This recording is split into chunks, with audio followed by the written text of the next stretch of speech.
Right, Bismillah, Alhamdulillah, wassalatu wassalamu ala Rasulillah wa ala alihi wa sahbihi wa wala. Hey everyone, how's everyone's doing? Hopefully everyone's doing fine. Today I would like to say a story about Akbar and Birbal. Now Akbar and Birbal, I think like 15th or 16th century, it was like a fable about a king and his minister who had a high level of wit. So Akbar was the king and Birbal was his Hindu, trustworthy, witty minister. So one day Akbar had a son and he was very happy about it. He was elated, he was joyous about it, and he went around his kingdom, especially in the court, and then said to his ministers and the viziers, "How's everyone feeling? I am so happy today. Can you explain your can you explain the joy you guys having? Can you guys describe it with something?" So one of them said, "Oh king, I'm so happy. I'm so happy that I would be as happy as I would eat mishti, as I would eat sweets, Indian sweets." He's like, okay. And then the Akbar king, he goes to another one and then says, "How do you feel?" He says, "I feel so happy as I would be when I'm eating biryani." And then the other one said, "How happy are you feeling?" The fact that I have a son. So the other one says, "I'm so happy. It's as though like I'm consuming honey. Honey is very sweet, and this is such a sweet moment, sweet news that you've given us that you got a son."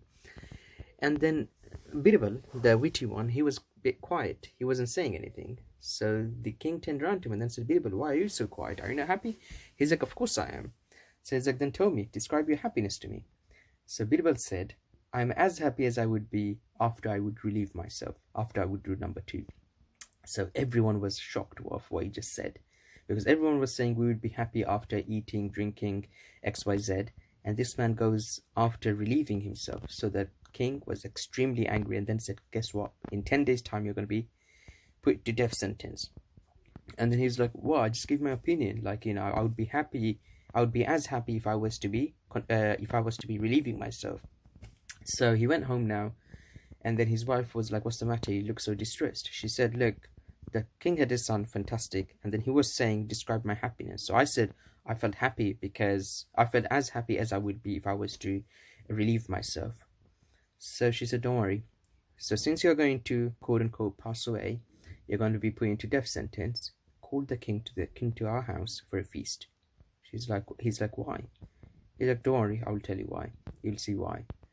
So Birbal went to the king, King Akbar, and then said, "Could you come to my house, please? Because of course it's a protocol that if a person is about to pass away, is put to death sentence, their last few wishes are fulfilled." He's like, "Yes, you are right. You are going to be put into death sentence. I'm going to fulfill your wishes. Where is it?" He's like, "Could you come to my house, please?" He's like, "Okay, I'll come to your house for a feast." So as he came, the king was hungry. Birbal said, "Do not eat anything to the king. Do not eat anything because I'll be preparing meals." So as the king was waiting now at Birbal's house, they were waiting, and King Akbar was feeling extremely hungry. He was famished. He said, "Where's the food?" He's like, "Come on, the Birbal said, look, we come from a poor family, so we do not have many staff to cook for us. So my wife's doing everything all by herself." So again, he's like, "Okay, no problem." A few moments passed by, a few minutes passed by. Again, he's like, "Where's the food?" And then he said, "Look, we barely have anything. We just got a few leftover from last night, but my wife is cooking. She's going to bring some more food. She's going to cook some more lavish food." He said, "Doesn't matter, whatever you have from leftovers from last night, just bring me that." They did, and then the king ate to his fill. And then the main dishes were brought forward. The biryani, the roast, the murk musallam, all those other lavish dishes you could think about. And then the king was a bit angry and annoyed that why weren't they prepared before? He said, "Look, as I said," the king, Birbal said, "Look, as I said, we come from a poor family and we do not have many staff members like you, chefs like you, who is going to cook for us. It's just me and my wife." And then they ate, and now guess what? King Akbar, he had a stomachache, a severe stomachache. And then the king goes, "Where's the toilet? Where's the toilet?" And then he says, "We do not have any toilet. We have to go further into the jungle, into the wilderness, so that we can relieve ourselves." He's like, "Okay, quickly take me there." So they go into a boat, and then the king goes, "Look, there's a land there. Let me go there." And then Birbal said, No. There's loads of snakes there. You're going to be stung by them. You're going to be bitten by them."